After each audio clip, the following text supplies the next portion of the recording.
பழைய சோறு வச்சு நல்ல டேஸ்ட்டான பழைய சோறு வடகம் எப்படி செய்யலாங்கிறத இந்த வீடியோவில் பார்க்க போகிறோம். ரொம்ப ஈஸியாக டக்குன்னு செஞ்சிடலாம். ஆனால் இதோட டேஸ்ட்டு வேறு லெவலில் இருக்கும். எல்லா வகையான குழம்பு சாதங்களோடு சாப்பிட்றதுக்கும் தனியாக ஸ்நாக்ஸ் மாதிரி சாப்பிட்றதுக்குமே ரொம்ப நல்லாயிருக்கும். Hi friends, welcome to 90s Jana channel. என்னோடய சேனலை ஃபஸ்ட் டைம் பார்க்குறவங்க சப்ஸ்கிரைப் பண்ணிவிட்டு பக்கத்தில் இருக்கிற பெல் பட்டன் அழுத்திக்கோங்க. ஃபஸ்ட்டு நாம் தேவையான அளவு பழைய சோறு எடுத்துக்கலாம். நான் இன்றைக்கி ஒரு 2 பேர் சாப்பிட்ற அளவு பழைய சோறு எடுத்திருக்கேன். இது நேற்று நைட்டு ஊற வச்ச பழைய சோறு. இப்போ நான் அடுத்த நாள் காலையில் இதில் வடகம் செய்ய போகிறேன். இப்போ இதை எல்லாத்தையும் நல்லா பிழிஞ்சிட்டு ஒரு மிக்ஸி ஜாரில் சேர்த்துக்கலாம். பழைய சோறாகவே சாப்பிட்றது உடலுக்கு ரொம்பவே நல்லது. ஆனால் சில நேரங்களில் நமக்கு பழைய சோறு சாப்பிட தோணாது. அந்த நேரங்களில் சாதத்தை வேஸ்ட் ஆக்காமல் இந்த மாதிரி வடகம் செஞ்சு வச்சுக்கிட்டோன்னா கூட்டு எதுவும் இல்லாத நேரத்தில் பொரித்து சாப்பிட்டுக்கலாம். ரொம்பவே நல்லாயிருக்கும். இப்போ இதை பிழிஞ்சிட்டு மிக்ஸி ஜாருக்கு மாற்றிக்கலாம். பழைய சாதத்தில் இருக்கிற தண்ணி நல்ல தண்ணியாக இருந்துச்சுன்னா அதையே கூட நாம் கொஞ்சமாக தேவையான அளவு சேர்த்து அரைச்சிக்கலாம். இல்லை அந்த தண்ணி கொஞ்சம் புளிச்ச மாதிரி இருந்தாலோ கொஞ்சம் ஸ்மெல் நல்லா இல்லைனாலோ அந்த தண்ணியை சேர்க்காம நல்லா பிழிஞ்சிட்டு சாதத்தை மட்டும் எடுத்துக்கிறது நல்லது. நான் ஊற வச்சுருக்கிற இந்த பழைய சாதத்தோட தண்ணி நல்ல தண்ணியாக இருந்ததுனால நான் தேவையான அளவு இந்த தண்ணியே சேர்த்து அரைச்சிக்கிறேன். சோறு ஊறின தண்ணி நல்ல தண்ணியாக இருந்ததுன்னா அதையே சேர்த்து கூட அரைச்சிக்கோங்க. இல்லாத பட்சத்தில் அதை நல்லா பிழிஞ்சு எடுத்துகிட்டு நாம் நார்மலாக குடிக்கிற வேறு தண்ணியை சேர்த்துக்கலாம். இப்போது சாதம் எல்லாத்தையும் நல்லா பிழிஞ்சு எடுத்தாச்சு. இப்போ தேவையான சில பொருட்களை மிக்ஸி ஜாரில் சேர்த்துக்கலாம். 1/2 ஸ்பூனுக்கு கொஞ்சம் அதிகமாக நான் உப்பு சேர்த்துருக்கேன். நீங்கள் வடகம் எவ்வளோ செய்கிறீங்களோ அந்த அளவை பொறுத்து உப்பு சேர்த்துக்கோங்க. உப்பு கொஞ்சம் அதிகமாக இருந்தால் தான் நல்லாயிருக்கும் வடகம். இப்போ இதில் 1/2 ஸ்பூன் அளவு மிளகாய்த்தூள் சேர்த்துக்கலாம். மிளகாய்த்தூளும் உங்கள் காரத்திற்கு ஏற்ப சேர்த்துக்கோங்க. ஒரு 3/4 ஸ்பூன் அளவு சீரகம் சேர்த்துக்கலாம். கூடவே ஒரு 1/2 ஸ்பூன் அளவு பெருஞ்சீரகம் சேர்த்துக்கலாம். பெருஞ்சீரகம் சேர்த்து வடகம் ஒரு தடவை செஞ்சு பாருங்கள். சாப்பிட்றதுக்கு ரொம்பவே நல்லாயிருக்கும்.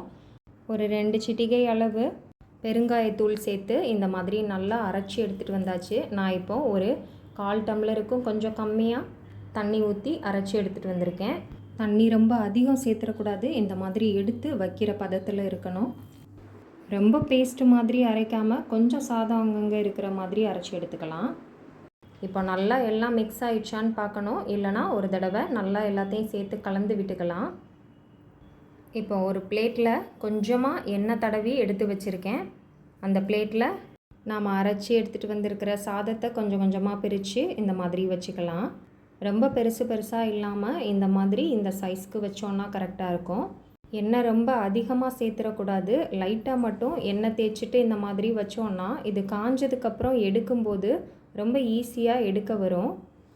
இந்த பிளேட்டில் நான் எண்ணெய் தடவாமல் வச்சுருக்கேன். வெயிலில் நல்லா 2-3 நாள் காய வச்சுக்கலாம். இது பாருங்கள், ஒரு நாள் காஞ்சிருக்கு. ஒரு நாள் ஃபுல்லாக வெயிலில் காய வச்சு எடுத்ததுக்கப்புறமா இந்த மாதிரி இருக்குது. அடியில் கொஞ்சம் காயாமல் இருக்குது. அதனால் இதை லைட்டாக எடுத்து திருப்பி விட்டுக்கணும். அப்போ தான் நல்லா 2 பக்கமும் ஒரே மாதிரி நல்லா காஞ்சி வரும். 2-3 நாள் நல்ல வெயிலில் இதை காய வச்சதுக்கப்புறமா தான் ஒரு ஏர்டைட் பாக்ஸில் இதை ஸ்டோர் பண்ணணும். நல்லா காய வச்சதுக்கப்புறம் ஸ்டோர் பண்ணால் தான் இது ரொம்ப நாள் கெட்டு போகாமல் இருக்கும். பாருங்கள், எண்ணெய் தடவுன பிளேட்டில் இருக்கிற வடகம் நாம் எடுத்த உடனே டக்குன்னு வருது. எண்ணெய் அதிகம் தேய்ச்சிட்டோன்னா காய்கிறதுக்கு கொஞ்சம் அதிகம் டைம் எடுக்கும்.